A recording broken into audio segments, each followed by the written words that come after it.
Hello, everybody.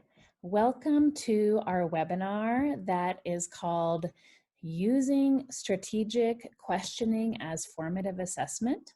My name is Letty Rising, and I have been doing several webinars on formative assessment, and this is one in the series. And I'm excited to be talking about using strategic questioning because it's such a underutilized tool, and it's also something that people think comes naturally, because we've been asking questions since we were 2 or 3 years old, starting with why, and it seems like such a natural thing, but actually there's a lot of thought and strategy that goes into strategic questioning that it's important for teachers to kind of really get an understanding about, because the questions that you ask are going to they can stimulate children's minds, or they might not take them very far. And so there are different kinds of questions to ask, and using strategic questioning is also just a really great teaching approach. If you're a teacher who finds yourselves talking a lot or lecturing a lot, or when you're giving a presentation, you're just giving the presentation, and you're not accompanying those presentations with questions, then you're really missing out on a really grand opportunity. So anyway, let's get started a little bit here. So it's really a misconception that teachers can ask good questions spontaneously. Again, that isn't something that we are always taught to do, or it comes natural. It's more natural for some people than others, and if it's not natural for you, it's something you're going to want to work on. Strategic questioning is a skill. It takes some planning and also some careful teacher observation, and it develops over time. So it's not something that is going to happen right away. You're not going to be the most skillful questioner when you get started on this, but it takes time and practice, like everything else does when we're learning something somewhat new. Strategic questioning involves carefully planned questions that connect to specific learning targets. And so you want your questions to be related to your presentations and your lessons, and, and be purposeful. So what is the purpose of strategic questioning in formative assessment? So strategic questioning provides teachers with the opportunity to identify and correct misunderstandings, and also gaps in student knowledge. And also, it also identifies a need for additional practice work. So your students may be you might find when you're asking them questions that there's more things that they didn't know or understand that you didn't realize. And so this is a really great opportunity for you to recognize if they do need extra practice with a concept, particularly if it's work that's building upon something else. Math is a good example of that. And asking questions and really checking for understanding is a form of asking questions, and we talked about that a little bit more in another webinar. And that's going to help you identify what your students need. This kind of questioning provides information about student knowledge, their understanding, and their skills that can inform your planning and your teaching strategies, so that you can move your students from where they are to where you want them to go. You can help them flourish and thrive and grow and learn. So basically, the bottom line is strategic questioning really helps students learn how to think. You're helping them develop their own thinking process and their own questioning process. And your questions are going to inspire them to ask themselves those kinds of questions, or ask others those kinds of questions. And it just becomes a really good mental and cognitive process for the student. as well as a way for the teacher to identify what the student needs. So one thing that's important to realize is that questions are not only asked to help students recall facts or formulas or figures. Questions are not only for recall. Yes, you want to use them for recall because you want to see, did they retain that information? Did they understand what happened? But there's more to questions than just asking about what information was retained. You also want to ask questions that help get them thinking and engaged with the topic. So those kinds of questions require students to become really active partners in the learning process. And that's really an important thing, because we want them to partner in the learning process, particularly if you are a Montessori teacher or you're teaching in a progressive educational paradigm. It's really important that you are engaging students in the process. And so typically, questions that ask for facts or formulas are closed-ended questions, and typically questions that get students thinking and engaged are open-ended questions, and we'll talk a little bit more about those later on. So strategic questioning encourages students to listen actively because they are definitely really listening to your questions that are interesting and relevant and purposeful. It also encourages them to speak because, you want them raising their hand or partnering with people or thinking about things and talking and discussing. Questions prompt discussion. It also encourages students to take turns.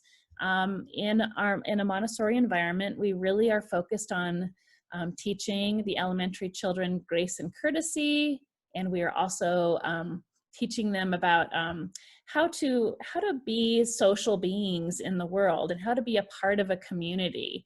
So strategic questioning really lends itself to being a part of the elementary environment because listening actively, speaking, taking turns, and being actively involved with the learning process are all part of the Montessori approach for the elementary years. So, it really complements nicely at this age.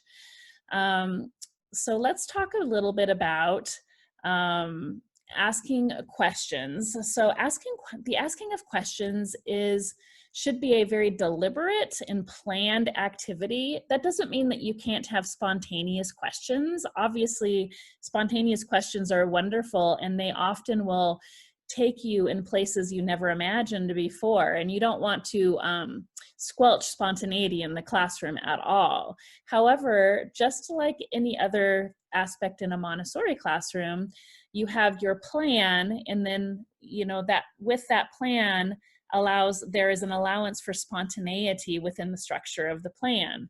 So just looking at that as our model, you want to have a framework of questions that you are planning to ask, but you also want to be open for your spontaneous questions and the spontaneous questions of your students.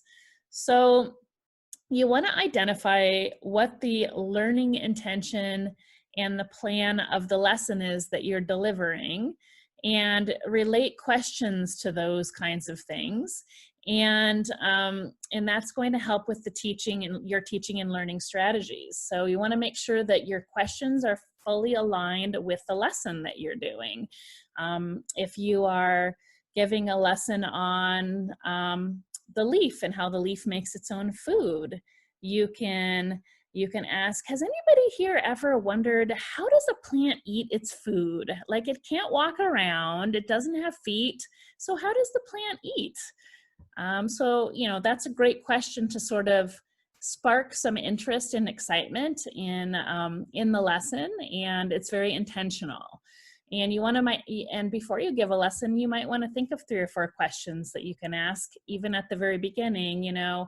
Have you ever thought about what happens when a solid You know, have you ever noticed that there are different kinds of solids? Some of them might bend and some of them might break. Has anybody ever had an example of, can you give an example of a solid that bends, you know, different things like that. You're going to want to plan for more open-ended questions than closed-ended questions.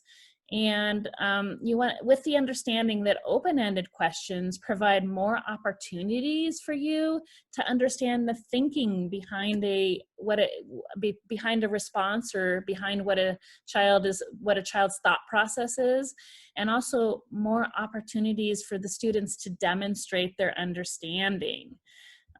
So, you know, just quickly demonstrating between an open and a closed question. An open question would be something like, well, let's start with a closed question. A closed question would be, what is the name of the character in this story? So it actually has a very specific answer. A lot of people think of closed-ended questions as either a yes or a no, and a lot of times they are yes or no questions, but they can also be something that has a definite answer. Whereas an open-ended question, it is something that has, you know, can go in many different directions. So, you know, the closed-ended one I gave as an example is, what is the name of the character in this story? The open-ended question could be, what do you think the character was feeling when they went on the boat and they saw that their dog who was missing was hiding behind the chair? You know, so you're giving, like, then they are going to be elaborating on their responses. You want to plan for questions that are, you know, of a appropriate cognitive demand. So in other words, they are, you don't want to ask questions that are, you know, developmentally inappropriate, that are either too easy or too hard. So you want to take into account the age and the development of the children. And if you have a multi-age classroom, typically when you're giving lessons, you tend to give them to children who are around the same age group, but sometimes you don't. And so you might need to vary the questions in that instance, but you want to make sure that you're respecting the age range and the development of the students in your group. And also, you know, where the questions are happening within the lesson, you know, because you ask questions at the beginning of a lesson, you might ask in the middle, you might ask in the end. So you might want to be asking, you know, questions that assess their prior knowledge, or comprehension questions about previous material before you get into a new lesson. So you're going to just want to be very deliberate about the questions that you're asking. Another really important thing, and this is something that I think as a new teacher was a little bit hard for me, that I had to practice with, is you want to make sure you are providing your students with time to think after asking a question. So this means you're going to have to be okay with accepting that a pause or a silence, and how that's a really important part of the questioning process in class. So you're not going to want to jump in and fill that silence. And a lot of teachers, you know, jump in to do that because, you know, silence can be very uncomfortable for some people, but it's really important that you give the gift of time when you're asking a question.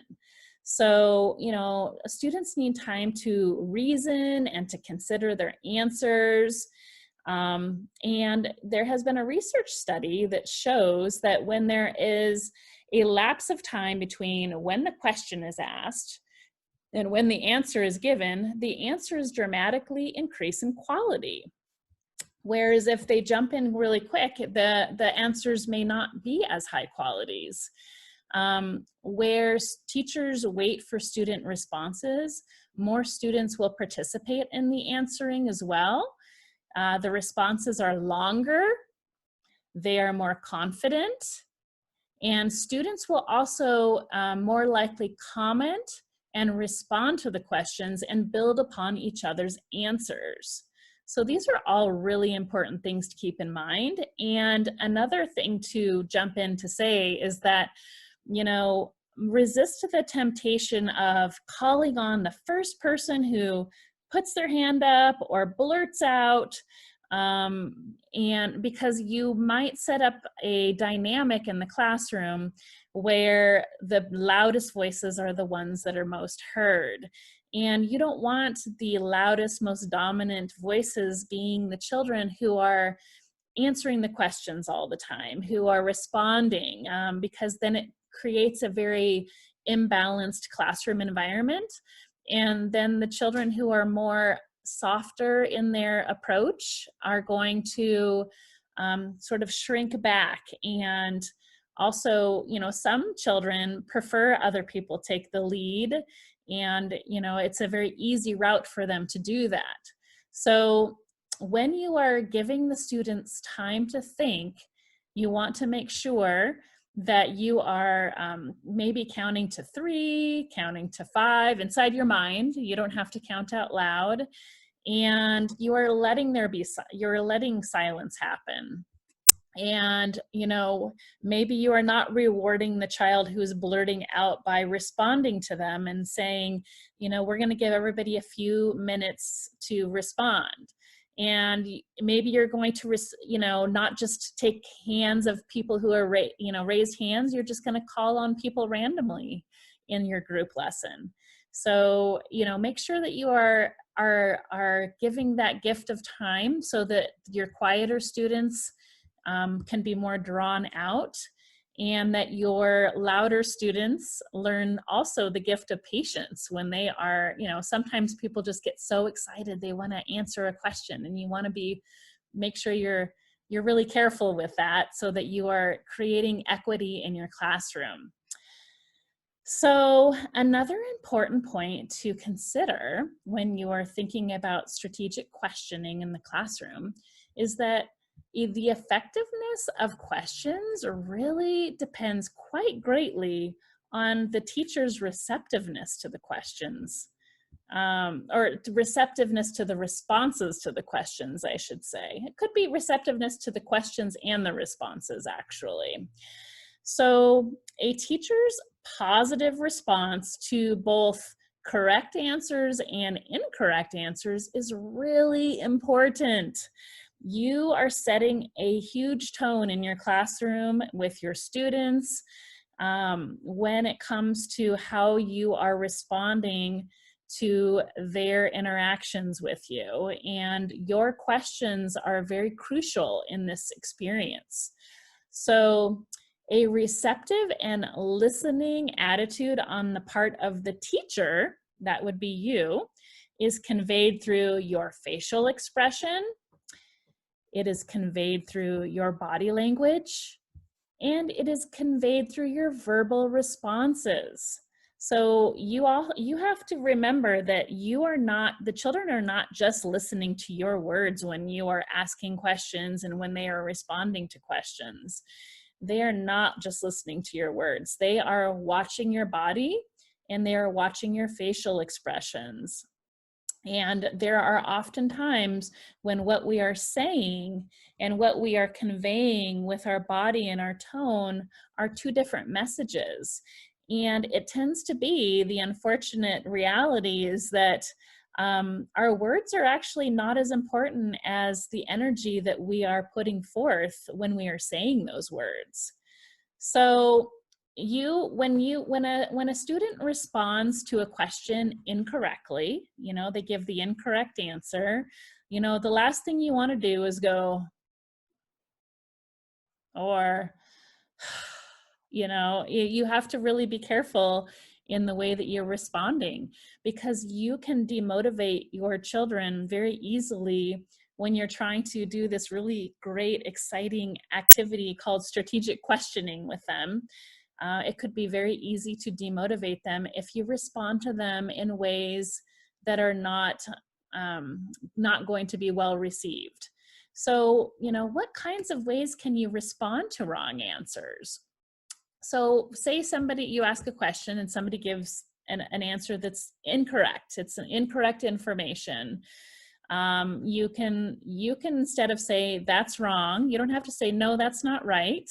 You can say, okay, let me put this question another way, and let's see if your response is the same. Or what do you mean when you say that? Can you tell me a little bit more? Or you could say something like, can you give me an example?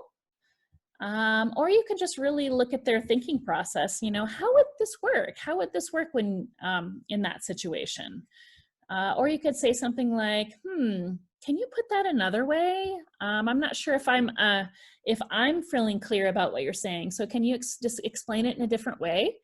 And so, you know, this is also, this is good because you might not be understanding their response, and maybe they actually are responding correctly, but they're not conveying it or communicating it in the way that you are understanding it.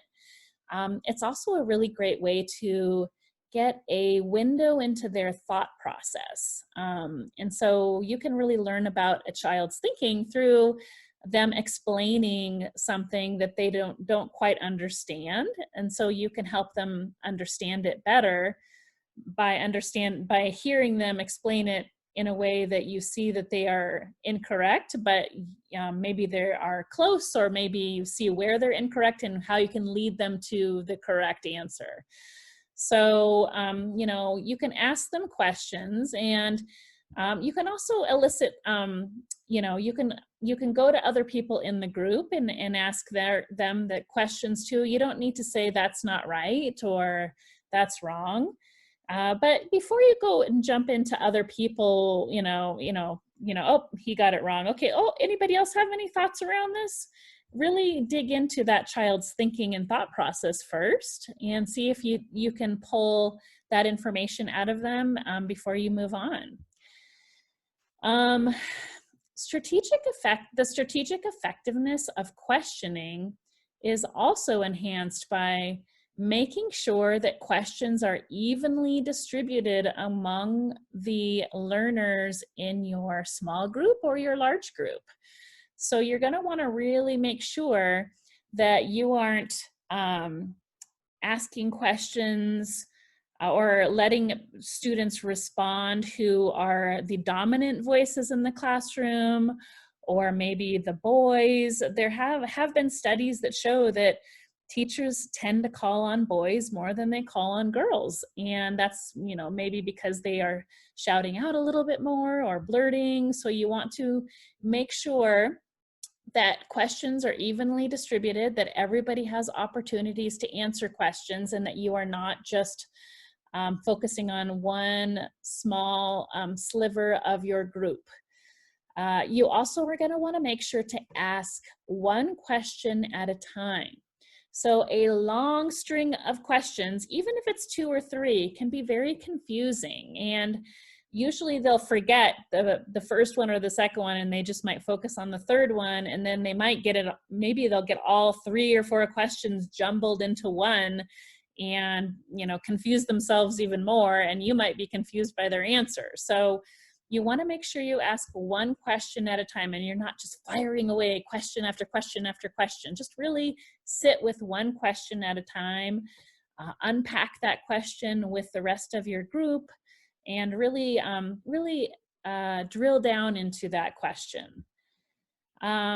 You also might want to provide some prompt questions, such as, why do you think that? Or, can you tell me a little bit more about that? Or, is it possible that, and then give like some sort of a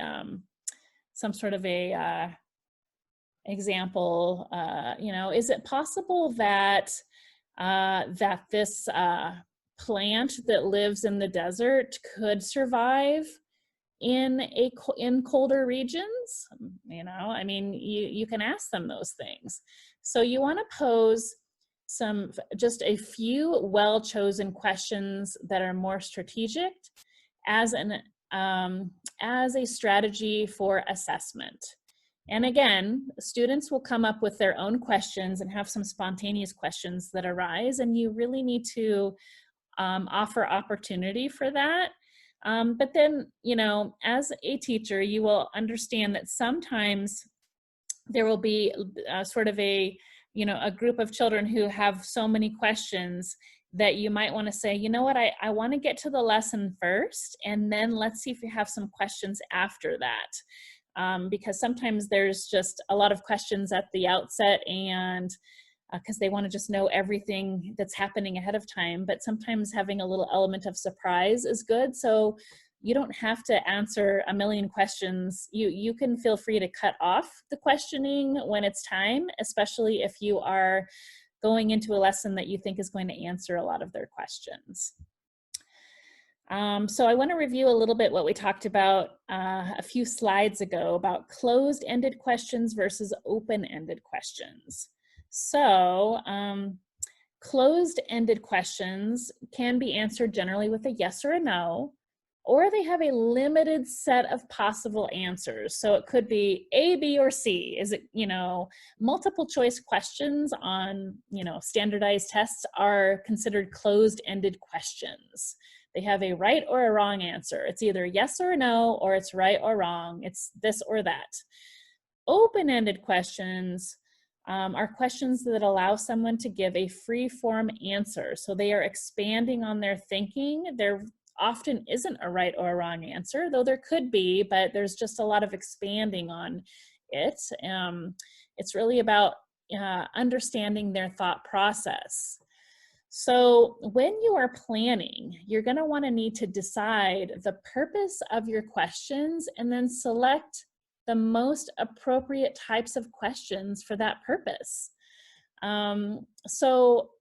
Typically speaking, questions that assess knowledge and comprehension, use closed questions. And those, tend to pose lower cognitive demands on the child because they rely largely on memory, and they have one correct answer. So knowledge and comprehension questions are closed questions. What is the capital of the United States? Washington, D.C.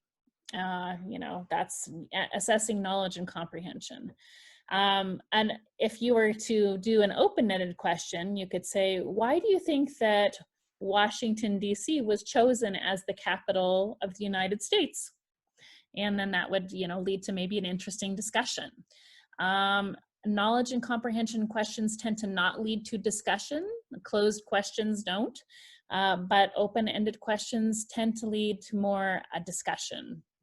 So application, analysis, synthesis, and evaluation are assessed using open questions that pose higher cognitive demands.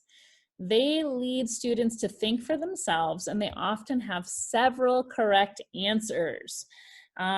So really, again, we want to minimize the closed-ended questions, though they're important and they have their purpose. And you really want to try to maximize those open-ended questions because they do lead students to think for themselves. And again, we are trying to make sure that students are learning and developing self-direction and independence in our Montessori environments. And we also want them to be able to have discussions about all the many different paths or all the many different solutions to a problem that they're talking about and discussing. And so having those open-ended questions where there are several correct answers is a really great way to create some group discussions that can be very lively and engaging and inspiring. Both closed and open questions are important assessment for learning tools. Closed questions are useful for establishing sort of like the core material that you're learning to understanding, to establishing that, yes, they retained this knowledge and they understand it. And open questions advance students into manipulating, extending, and transforming the knowledge. So there's one thing to be acquiring the knowledge, and that's where the closed-ended questions, are assessing. or what the closed-ended questions are assessing. But when you are doing open-ended questions, then the students are manipulating, they're extending this information, they're transforming it into their, it becomes a much more of a rich experience.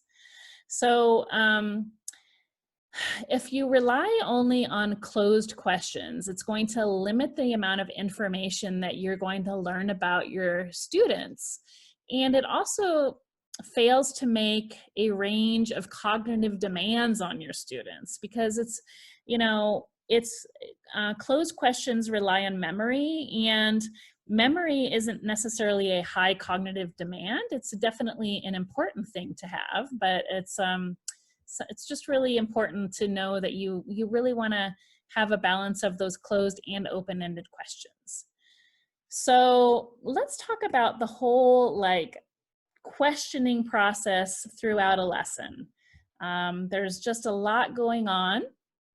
So at the beginning of a lesson, you're going to be using questions for the purpose of establishing contact with the group. So connecting with your group that you're giving the lessons to.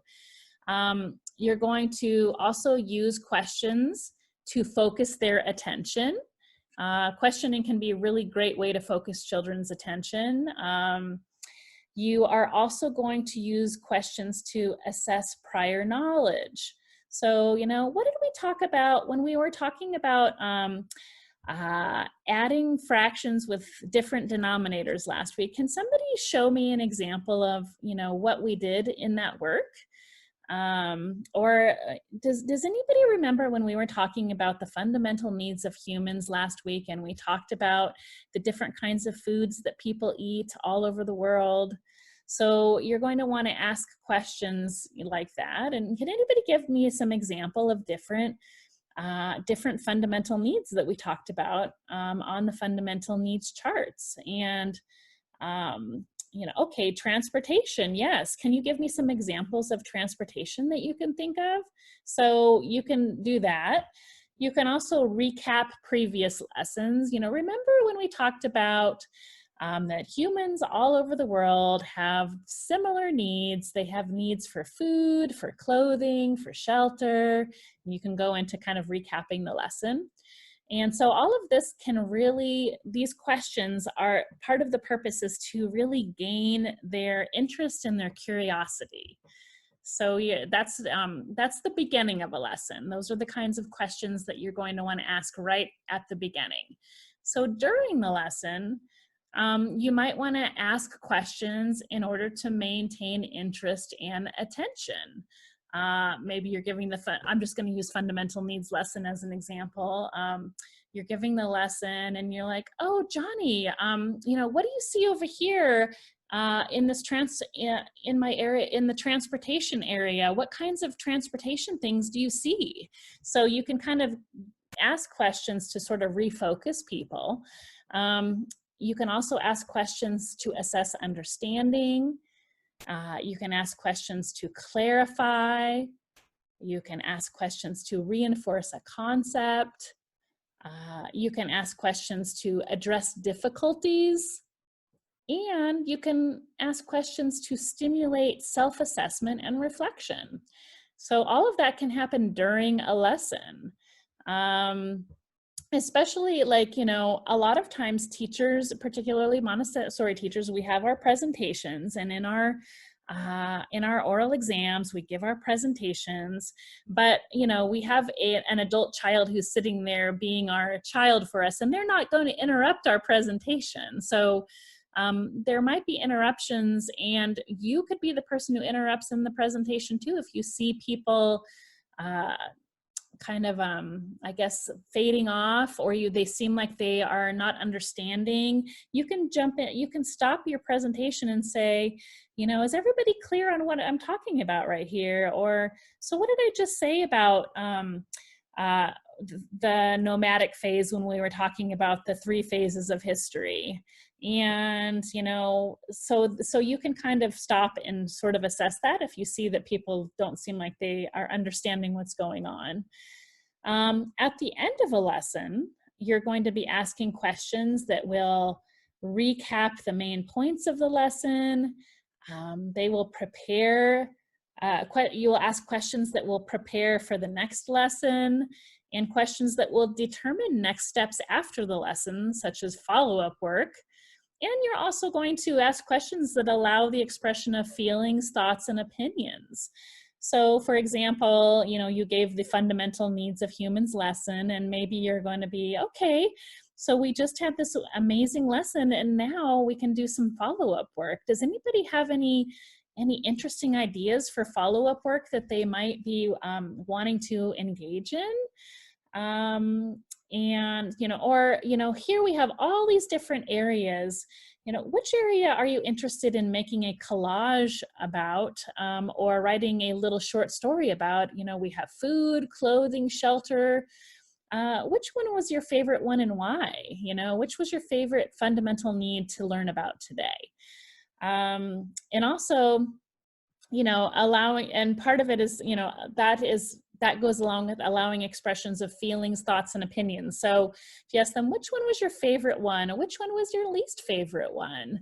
You're giving them those opportunities to share their thoughts and feelings. And that's always a really great experience for the children to have. And it really builds upon their own thinking process and self-reflection, which is really an important thing for them to be doing. So you're going to be wanting to also, when you are asking questions and when you are watching and observing children as they answer your questions, you're going to want to kind of sit back. You know how you observe in the classroom and you're observing the children? Well, you're going to be observing yourself sometimes. And that's a little harder to do because we can't be as objective and we can't be outside of ourselves. But you're going to want to be analyzing questioning patterns, your questioning patterns, the questioning patterns of your students in the classroom. You're going to want to ask yourself, who asks most of the questions? So you're going to always have a few students who have a lot of questions. They're always wondering about things, and they're just more prone to asking questions. You might have a lot of children who have questions in your classroom who are more introverted in nature, and so they're keeping their questions in their mind. So you want to make sure you are providing for those students as well. And so that's why it's good to see who asks the most questions, so that you can be sure that you're drawing out other students with questions who may not be the ones who are jumping out and asking them themselves, so that you can make sure you're asking them questions. You also want to look at how many questions are being asked. You could easily have a record sheet next to you while you're giving a lesson, and you can mark down every time a child asks a question in a lesson, and you can take some data, and that would be very interesting data to see, nobody asked a question. I wonder if anybody has any questions. Maybe they don't even know how to formulate a question. And then maybe you're going to practice the questioning process with them for a month, and then you're going to do some lessons again, and you're going to take tally marks and notice, more children are asking questions now. So modeling asking questions has really been helpful for them. So you definitely want to take some data on how many questions are being asked. You also want to see, are the questions that you and your students are asking are more open-ended or closed-ended? So you yourself, you want to make sure you're creating a balance of that. And if you are creating a balance, then the children are, generally speaking, going to be creating a balance as well. Although I have to say, the most interesting thing that I find is that I think that children tend to ask more open-ended questions because they want to have a discussion and a dialogue, and they want to understand. They don't ask yes or no questions that often as much. So they want to expand on their knowledge and their information. So you want to make sure that you're asking open-ended and closed-ended questions. You also want to ask, who gets to answer the questions and how is that determined? If you're giving a small group lesson, who is answering those questions? Are you having the children raise their hand? Are you having the children put their thumb up to indicate that they have a question? Is there some other signal that you're using? Is it just sort of popcorn style where whoever has a question just kind of says it? So you want to kind of think about who does get to answer the questions and how is that determined? Do you get, or if you're in a small group, do you ask a question and do you expect everybody to try to answer the question to the best of their ability? You know, there's really no need to just have one person answering a question. So you also want to ask, what happens if someone doesn't know the answer or shares the wrong answer? Like, how are you going to address that? So that's a really important thing. You know, if somebody doesn't know the answer or if they share the wrong answer, how are you going to respond to that? Are you going to say, no, that's not right? Probably not, because we kind of know that's a little deflating. Maybe you're going to be like, you know, oh, I like your thinking on that. Let me see what other people have to say about that. Or I like your thinking on that. Can you tell me a little bit more about that? And so you really want to just kind of make sure you're being positive and affirming if they don't know an answer. And, you know, or like if somebody, you know, you call on somebody and they don't have a response and they seem uncomfortable, say, hey, well, do you want to call on somebody else in the group who might have an answer? And then you can empower them to pick somebody to answer that question. And that's a really good start for the person who might be a little bit shy, that they can be in charge of like picking somebody else to answer the question. We also want to look at, and when we're looking at analyzing questioning patterns, how do students answer questions? Do they just give like a one sentence answer? Do they go off on a tangent? Do they stick on topic? And these are important things to know too. I know that when I have taught lower elementary, particularly the youngest ones that are 6 years old, maybe 7, but definitely 6, sometimes you will ask a group or the class a question and they'll raise their hand and you'll call on them and they'll start telling a story. They're not even answering the question. So a lot of times for myself, I'll say, Joshua, is this a question or is this a story? And so then they have to stop and think for a minute. And usually they actually can recognize that it's a story and say, okay, if it's a story, how about you tell me that a little bit later? But right now I'm responding to I'm answering questions. So that's actually a really good way to get them to understand the difference between a question and a statement or a question and a story. So anyway, you also want to know, do they need to put up their hands or do they not need to put up their hands? And you also want to think about how long do students get to think about the question before they answer? Again, you don't want to be like, okay, so, you know, who can tell me of the different fundamental needs of humans that we talked about last week? Okay, Johnny, you go. You don't want to do that. You want to say, okay, you know, let's take a minute and think about all the different kinds of fundamental needs that we talked about last week, and think about what is your favorite one and why. And let's have just a minute of silence to really reflect on that. And then I'll invite you all to answer that question and discuss. And then you have silence. And so, you know, or it could be like, okay, let's talk about, last week we talked about the rotation and the revolution of the Earth. Who can tell me the difference between rotation and revolution?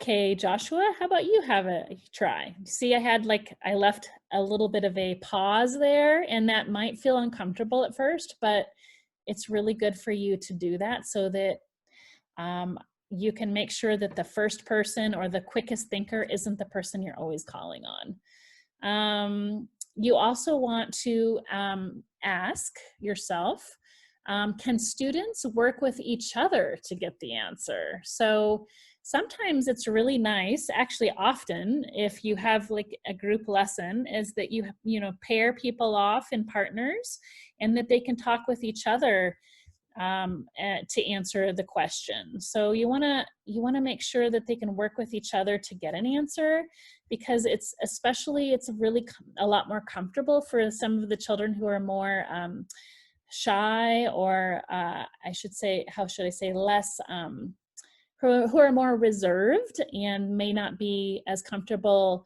sharing a response alone. But if they have a partner and they can like share with them and talk about that and answer a question with each other, that's going to help a lot. You also want to ask, how do the questions that I'm asking get students thinking? So you want to make sure that you're asking questions that get them thinking about how one thing is connected to another. In Montessori, we have cosmic education, and we're always wanting to bridge connections with the students. And we can ask them, how is this history lesson related to what we talked about in geometry last week, about how the Nile River flooded and how they marked off the land for their crops? How is this related to the history lesson that we're talking about? The agricultural phase in history. So getting them kind of thinking about and making connections across different areas is really important. You want to ask yourself, how do the questions engage students? Are they engaging? And if they're not engaging, in what ways can you change your questioning patterns so that they are more engaging?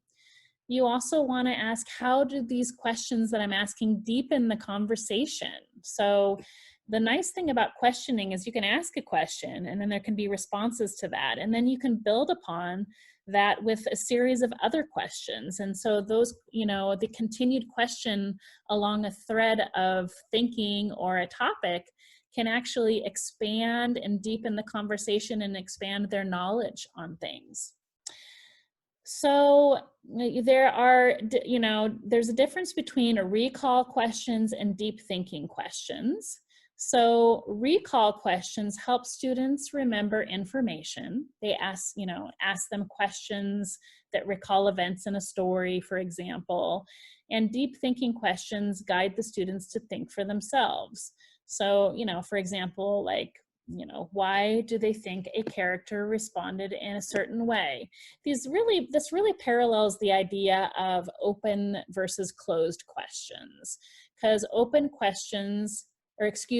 closed questions tend to be recall questions, and deep thinking questions tend to be open-ended questions. So here are some examples of recall questions or closed questions.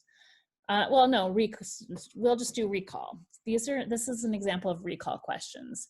What happened in this chapter? What did the character say? What did the character do? Where does the character live? So these all have particular answers. Examples of more deep thinking questions that get the children engaged, and I have to say more excited a lot of times, is why do you think the character acted a certain way? Would you have acted differently? Why or why not? What is something the character could have done differently to create a different outcome? What do you think the character's friends and family would say if they knew what happened?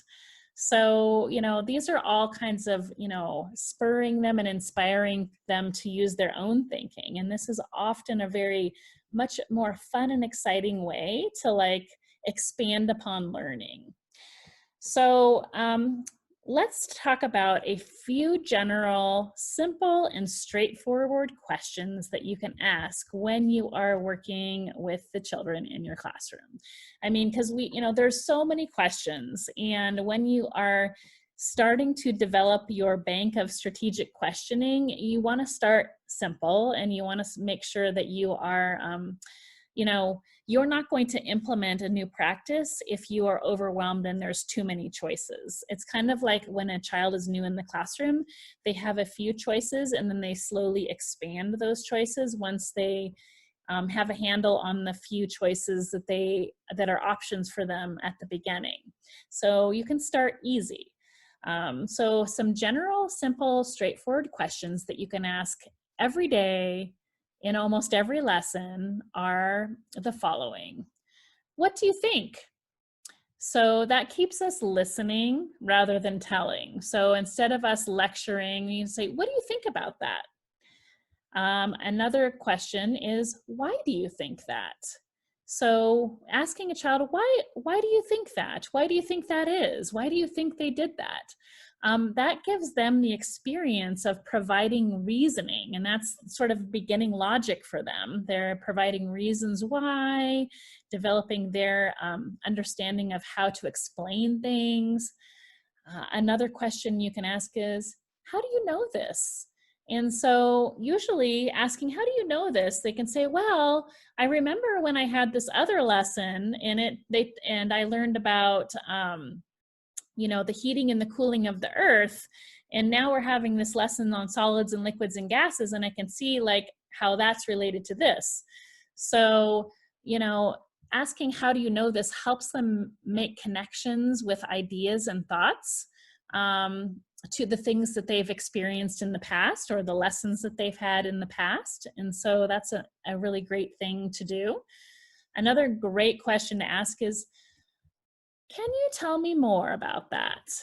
And that's a very open-ended question, and it inspires students to extend their thinking and share further evidence of their ideas.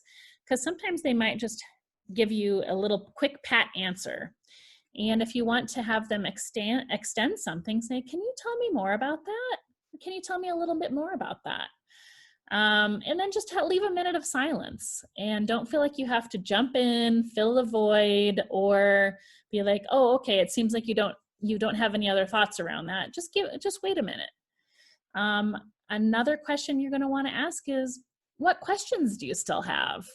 So this kind of helps them, especially like if you're in a lesson and maybe you're at the end and you guys have talked about a bunch of stuff and you say, what kind of questions do you still have? It helps them identify sort of their last minute wonderings or questions that they have been wondering about that maybe they didn't think about until till the very end, and maybe it's just coming to mind right now. So anyway, just wanting to kind of reiterate the importance of, we can call it either think time or wait time, and how it's really important for you to provide them time to think before asking for responses to your question. Give them some time to think. And you want to think, you know, should I count to 3 seconds in my head, 5 seconds, 7 seconds? If you want to push yourself, I would, you know, if it's hard for you, you can start out with 3 seconds, but I would recommend starting out with 5 seconds and counting in your mind 5 seconds before you respond.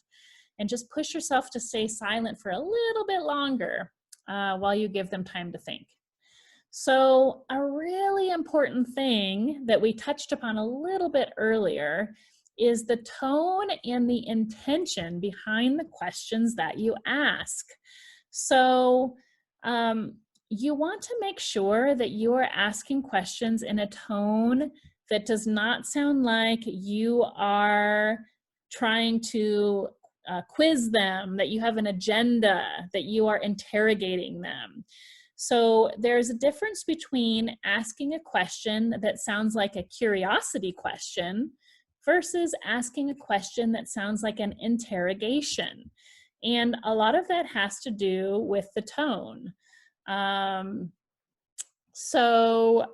You know, an example of that would be, you know, it's very easy to be like, you know, so you might bring two children together and say, you know, what happened outside at lunchtime today? So that is a very flat affect, and you asked a question, you sound a little harsh, it sounds like an interrogation. Or you can say, hey guys, what happened outside at lunch today? So do you see how that's very different? I'm going to say it again. What happened outside at lunch today? What happened outside at lunch today? Do you notice that that sounds very different? And one is inviting a response and one is going to shut the children down. So your tone when you ask questions is a huge part of your questioning process. So you are going to want to vary your tone so that there's an inflection in your voice, a little lilt, if I guess we call it a lilt or an inflection, rather than sounding flat. So we sound flat when we use declarative statements usually. The dog is sitting outside. Okay, and that's fine, but using that tone when you're asking a question, it sounds kind of a little bit interrogating to the child. It makes them shut down. So you want to make sure you have a little, inflection when you ask the question, and you want to have sort of an energy of curiosity, like, I'm curious about this. And when you come with the intention of feeling curious about the response versus wanting to judge or evaluate the response or have some sort of a consequence, the children can feel that, and they can feel the intention, and that's really important. So you want to make sure you are approaching them with the intent of wanting to know more, and maybe even wanting to brainstorm with them and collaborate with them. And so they're going to feel that. So another thing to think about is how can we help students become more comfortable with questions? Again, there's some children who love asking questions, they love answering questions, and they don't have any difficulty with that. But some children are uncomfortable.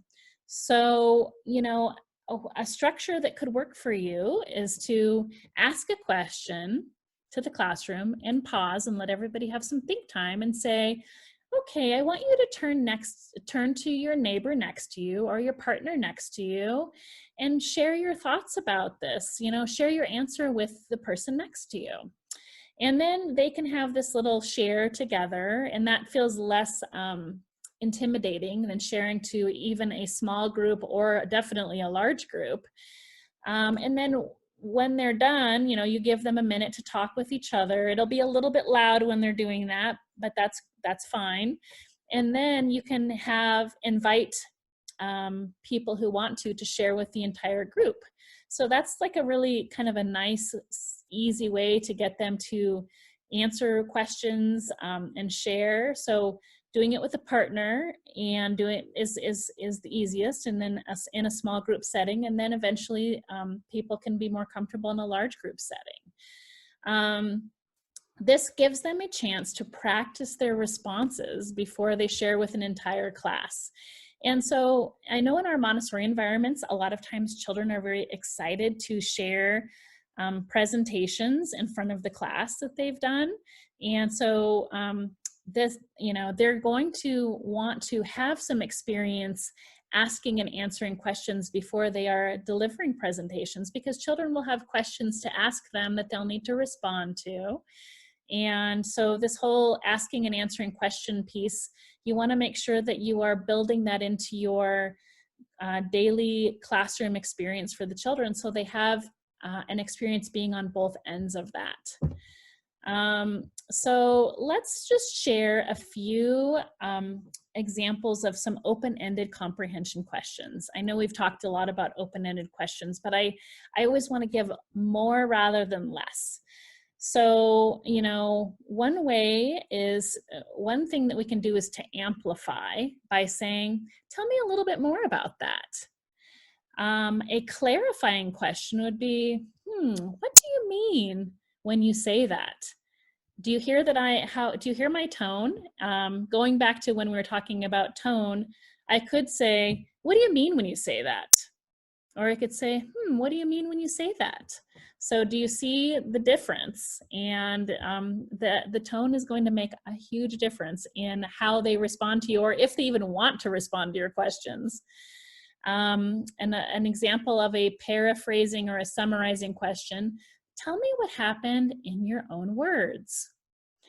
And that's a great thing to do if there's a conflict between two children on the playground versus tell me what happened. That's going to set them up for feeling a little scared.